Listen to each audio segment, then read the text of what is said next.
next question says, if one usually finds a few hairs on the pillow when waking up, should she be more cautious on Shabbos and cover the hair when sleeping to prevent shearing inadvertently?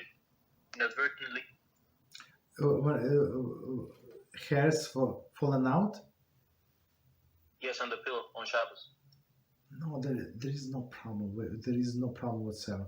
So what is that's a good question. So what is forbidden on Shabbos is to use a comb. So why? Because for sure, like you're going to pull out some hairs. You have short hair, long hair.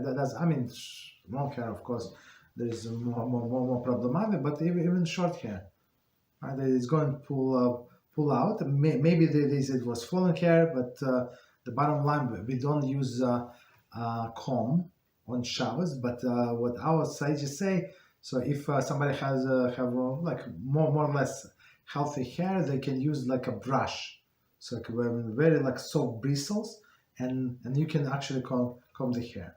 But with the fingers, usually people like were very careful. Like when somebody needs to fix their hair, like with the fingers, there is no problem.